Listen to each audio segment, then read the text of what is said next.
Jadi di besaran turunan dan besaran pokok, ini yang kalian pahami adalah garis berwarna hitam.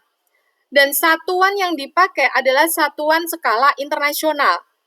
Kemarin kalian masih ingat bahwa untuk menghafalkan ini kalian bisa menggunakan kata singkatan jiwa SMPK atau masa paling indah waktuku jumpa Suhuni, pamanku Suwarji. Jadi bebas. Misalkan di sini Ustazah menggunakan jiwa SMPK. Artinya apa? J, jumlah zat. Satuannya mol. I, intensitas cahaya. Kandela. Luxmeter. W, waktu. Sekon, stopwatch. S, suhu. Kelvin, termometer.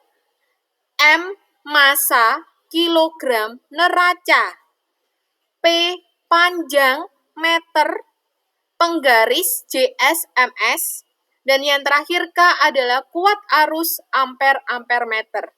Jadi ini wajib kalian hafalkan. Hanya 7, yang selain itu berarti dia turunan. Nah, sekarang ada contoh soal seperti ini.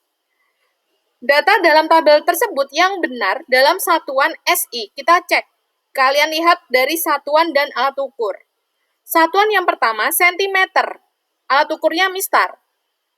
Dia memang benar, tetapi yang dicari adalah satuan internasional. Maka yang satuan di sini untuk mistar itu salah, harusnya meter.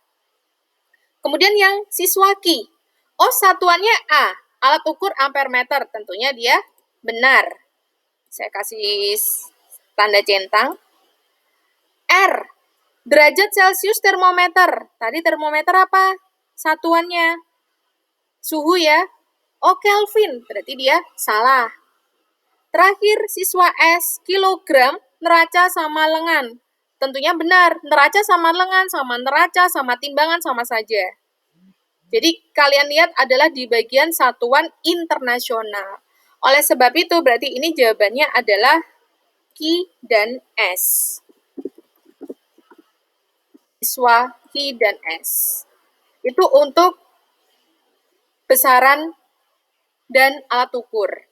Jadi nanti soalnya mayoritas seperti ini nanti untuk persiapan ujian sekolah maupun untuk pre-in. Kemudian soal berikutnya ini tentang konduksi, radiasi, dan konveksi. Ini ada sebuah cerita, sebagian pipa instalasi air minum dari bahan besi terkena langsung sinar matahari. Ini saya langsung garis bawahi, oh ini artinya radiasi. Radiasi itu berarti gimana? Pancaran.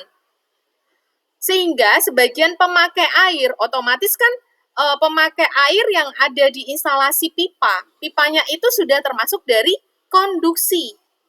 Akan merasakan tersebut, sehingga sebagian pemakai air tersebut merasakan air lebih panas dari biasanya. Maksudnya bagaimana? Air yang ada di instalasi pipa tersebut, pipa instalasi air minum tersebut, dia otomatis kan seperti aliran udara tuh. Berarti dia sifatnya adalah perpindahan kalor secara konveksi. Jadi kalau misalkan kamu menemukan soal seperti ini, itu kamu urutkan, cari kata poin-poinnya, jangan sampai terbalik. Itu deh. Jadi sekali lagi perpindahan kalor, radiasi pancaran, konduksi lebih ke logam, konveksi lebih ke aliran udara. Gitu. Uslah kalau ini konduksi dulu. Kalau konduksi dulu kita lihat soal ceritanya, maksudnya bagaimana gitu. Jadi kan ini sebetulnya intinya itu ada sebuah pipa instalasi air minum dari bahan besi, dia sudah logam. Oh ya ini juga bisa sih dari konduksi dulu. Dari konduksi terus kemudian terkena langsung sinar matahari, sudah kena radiasi, kan logam dulu. Berarti ini bisa ya, saya kasih centang ini. Dari bahan besi, berarti dia ini masuk ke konduksi. Ini saya kasih tulisan di sini. Konduksi.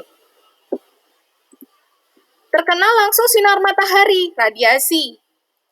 Kemudian sehingga sebagian pemakai air yang ada di instalasi air minum yang sifatnya konduksi akan merasakan air lebih panas dari biasanya. Oh, berarti dia konveksi. Gitu. Jadi nanti kalau misalkan melihat soal-soal yang kaitannya perpindahan kalor, tolong dicermati per kata. Kata kuncinya konduksi logam, radiasi pancaran, konveksi aliran udara yang ada di zat cair. Jadi aliran baik di udara maupun zat cair itu namanya konveksi. Sekarang kita lanjut materi berikutnya. Ini materi kelas 9. Ini masih banyak yang salah. Jadi kalau kalian lihat, ini kutub utaranya yang menggosokkan yang mana? Bisa dijawab? Huruf apa? Coba kalian lihat. Untuk yang menggosokkan, mungkin bisa dijawab? Yang kutub utara, huruf I atau J? Iya, I. Ini saya tulis warna hijau. Ini utara. Utara. Dan ini selatan. Mengapa? Kemarin sudah saya jelaskan. Yang kutub dikenai pertama kali ketika dia kutub utara akan digosokkan ke batang besi yang dikenai pertama kali, maka dia menjadi kutub utara. Dan dilihat juga tanda panahnya. Terus sekarang elektromagnetik, keluar atau masuk? Coba dijawab. Masuk. Iya, bagus, masuk. Masuk ya, tangannya jangan sampai kebalik. Berarti utaranya berada di sebelah K. Ini selatan. Kalau menemukan elektromagnetik, sekali lagi yang dilihat adalah garis panjangnya. Oh, garis panjangnya ditarik ke atas, ada garis, dia masuk.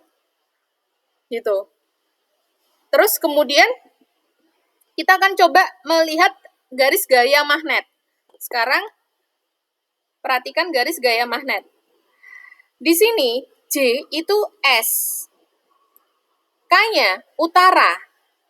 Berarti garis gaya magnetnya adalah dia tarik-menarik utara ke selatan. Hati-hati, tanda panahnya dari utara ke selatan. Kita akan coba J lagi. J itu selatan. L selatan. Ini tentunya dia tolak-menolak. Maka bagaimana gambar garis gayanya? Gambar garis gaya berarti kita mengarahnya bukan dari utara ke selatan, tetapi melainkan dia mendapatkan tanda panah ini, utaranya itu dia di luar gitu. Jadi tanda panahnya mengikuti. Oh, ternyata ini masuk. Nah, loh kok tandanya masuk ke dalam us? Iya, karena di luar ini ada utara gitu. Jadi utara selatan itu harus selalu berdampingan. Kalau selatan utara kiamat. Allah sudah mentakdirkan bahwa kutub dia pergerakan itu dari utara ke selatan gitu. Jadi nggak bisa. Sudah misalkan matahari terbit di sebelah mana, tenggelam di sebelah mana, ya udah itu udah seperti itu. Sama seperti magnet dari utara ke selatan. Begitu juga dengan J. Di sini berarti dia masukkan. Terus ini juga hati-hati, nanti dilihat tanda panahnya. Jadi nanti keluar, ini ujian sekolah keluar, train keluar, UN itu sering keluar. Salahnya itu di bagian tanda panahnya. Sekarang kita lihat I dan K. I itu kutub utara, K kutub utara. Tentunya dia tolak-menolak. Maka, ini saya kasih warna kuning, berarti dia bukan masuk, melainkan dia keluar. Mengapa? Dia mencari kutub selatannya. Ini pun juga sama.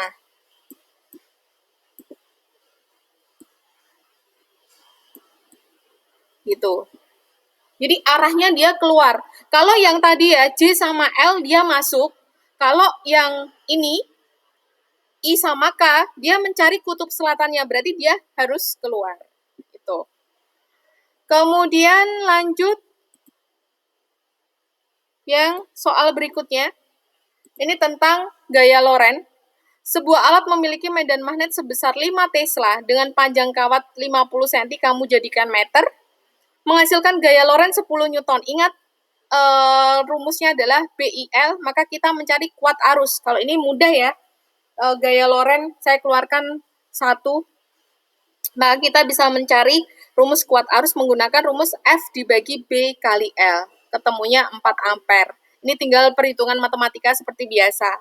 Kemudian gambar tentang ini. Kemarin SFA banyak yang salah. Sekali lagi, kata poinnya adalah baja, permanen atau tetap, besi, sementara.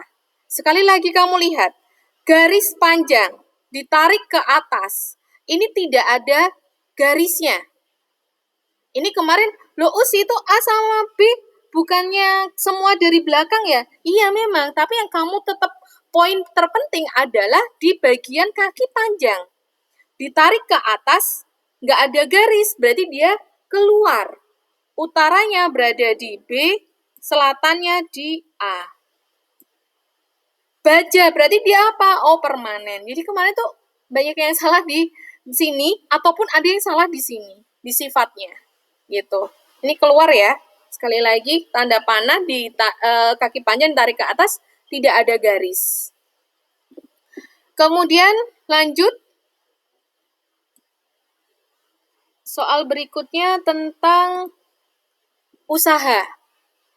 Di sini saya garis lingkari, artinya apa? Ketika usaha itu kaitannya pasti dengan resultan. Nah, resultannya itu berarti kalau tandanya berlawanan, berarti dia dikurangi. Kalau tandanya searah, berarti dia dijumlahkan. Sekarang kalian lihat, ternyata F1 dan F2 kan saling bertolak belakang atau berlawanan. Maka W-nya adalah resultan F, 10 dikurangi 4, dikalikan dengan 8. Maka hasilnya adalah 48. Ini saya keluarkan yang masih dasar-dasar dulu. Gitu. UN itu kayak gini ya dikeluarkan. Ini UN dari tahun kemarin keluar terus. Tapi mulai tahun 2019 itu lebih mengarah ke host tentang energi kinetik. Nanti kita bertahap gitu. Itu terus kemudian yang terakhir trafo. Nah, berkali-kali lagi ini mesti salah terus. Salahnya di bagian apa? Ini. Tanda seperti huruf angka 8 ke samping. Tanda di sini itu artinya primer. Berarti komponen primer mana saja? Ya ini. Ada VP 200 volt, ada NP 800 lilitan. Terus yang bagian kanan itu apa? Oh, dia berarti sekunder. Oleh sebab itu kita rumusnya NP per NS sama dengan VP per VS. Kita cari VS-nya. Ketemu 50. Bagaimana mencari IS? Nah ini. Karena kalian sudah terbiasa bahwa mencari IS itu memakai perbandingan, akhirnya salah. Udah langsung dimasukin aja. Oh, IS sama dengan VS dibagi RS. 50 dibagi 25. Maka hasilnya adalah 2 ampere. 2 ampere ya. Oke. Itu anak-anak untuk materi pembahasan SFA kemarin, kemudian untuk train dan untuk persiapan untuk ujian sekolah. Sampai